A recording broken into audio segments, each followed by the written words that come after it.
Covid से जुड़े एक और खतरे की चर्चा शुरू हो गई है। पता चला है कि सिंगापुर में कोविड का एक स्ट्रेन बच्चों में बहुत तेजी से फैल रहा है।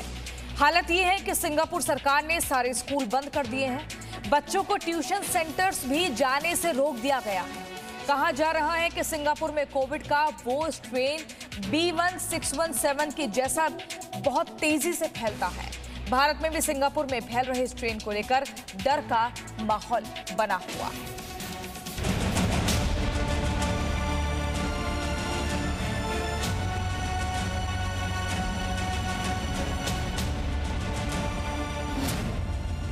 कोरोना की तीसरी लहर।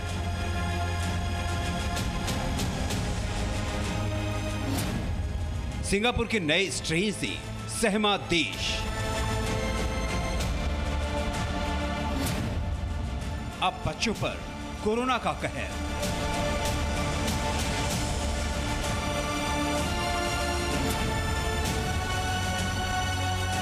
भारत में कोरोना की तीसरी लहर के अनुमान के बीच सिंगापुर में कोरोना के नए स्ट्रेन ने पूरी दुनिया को डरा दिया है। ये नया स्ट्रेन बच्चों पर ज्यादा तेजी से हमला कर रहा है और ये कोरोना भारत ही नहीं बल्कि पूरी दुनिया के लिए खतरनाक संकेत है।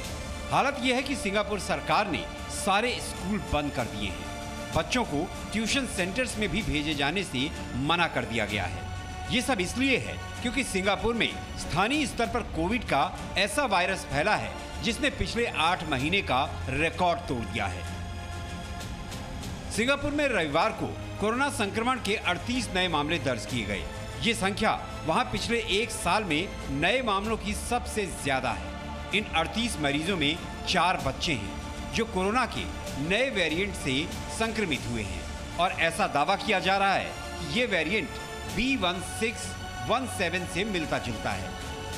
सिंगापुर के हेल्थ अथॉरिटी ने बताया है कि ये सभी बच्चे एक दूसरे के संपर्क में थे और इसी वजह से संक्रमित भी हुए हैं। सिंगापुर के शिक्षा मंत्री चान सुंग सिंह ने कहा है कि वायरस के ये नए म्यूटेशन इतनी तेजी से फैल रहे हैं कि ये छोटे बच्चों को ज्यादा अटैक कर रहे हैं। यही हमारे लिए चिंता का कारण है। हालांकि कोई संक्रमित बच्चा गंभीर रूप से बीमार नहीं पड़ा है। सिंगापुर में फैल रहे स्ट्रेन को लेकर भारत में डर का माहौल है। दिल्ली के मुख्यमंत्री अरविंद केजरीवाल ने केंद्र सरकार से अपील करते हुए सिंगापुर से हवाई सेवाएं तत्काल प्रभाव से रद्द करने की मांग की है। सिंगापुर में आया कोरोना का नया रूप बच्चों के लिए बेहद खतरनाक है। बताया जा रहा है कि भारत में ये तीसरी लहर के रूप में आ सकता है। केंद्र सरकार से मेरी अपील है, सिंगापुर के साथ हवाई सेवा तत्काल प्रभाव से रद्द हो। बच्चों के लिए भी वैक्सीन के विकल्पों पर प्राथमिकता के आधार पर काम हो। केंद्रीय नागरिक उड्डयन मंत्री हरदीप पुरी ने सिंगापुर के साथ हवाई सेवाओं को लेकर दिल्ली के मुख्यमंत्री अरविंद केजरीवाल को जवाब दिया। उन्होंने ट्वीट कर बताया कि मार्च 2020 से ही अंतर्राष्ट्रीय उड़ानें बंद हैं। सिंगापुर के साथ एयर बबल भी नहीं है। बस कुछ वंदे भारत उड़ानों से वहां फंसे भारतीय लोगों को वापस लाते हैं। ये हमारे अपने ही लोग हैं। फिर भी स्थिति पर हमारी नजर है। सभी सावधानियां बरती जा रही हैं। देश में बच्चों को कोविड के वायरस से खतरे की चर्चा हुई तो जी न्यूज ने केंद्र सरकार के सामने ये चिंता जाहिर की। वायरस के सिंगापुर वेरिएंट की भी बात हो रही है। इसमें क्या सच्चाई है? ये कहा जा रहा है कि बच्चों पर ज़्यादा असर करेगा तीसरी लहर के रूप में, और कर्नाटक में भी देखा गया है बच्चों के ज़्यादा मामले आने लगे हैं। तो सर इसकी क्या सच्चाई है? बच्चों में सीरियस डिजीज नहीं होती, सिंपल तरीके से ही वो फैलाए नहीं इन्फेक्शन, ये एक पार्ट है, और सिंपल ट्रीटमेंट पैरासीटामोल वगैरह से ही उनका इलाज हो जाता है। लेकिन ये याद रहे कि अगर वायरस अपना स्वभाव बदलता है तो ऐसा स्वभाव ना बने कि जो ज्यादा इफेक्ट करे। इसके ऊपर भी नजर रहनी चाहिए, नजर है। भारत में जानकारों का कहना है कि बच्चों को कोरोना से बचाने के लिए सबसे कारगर उपाय वैक्सीनेशन ही है और ये काम हमें तेजी से करना होगा। काफ़ी ज़्यादा प्रॉब्लमेटिक हो सकता है बच्चों के लिए।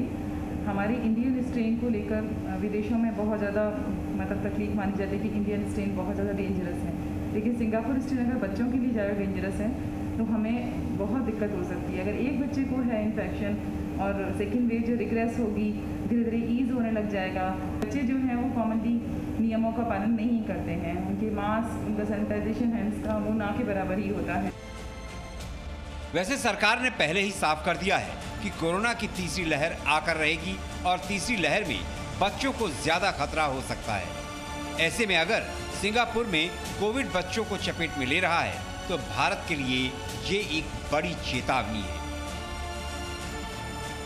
Bureau report, ji media. Presenting B News app, available on Google Play and App Store. Download it now.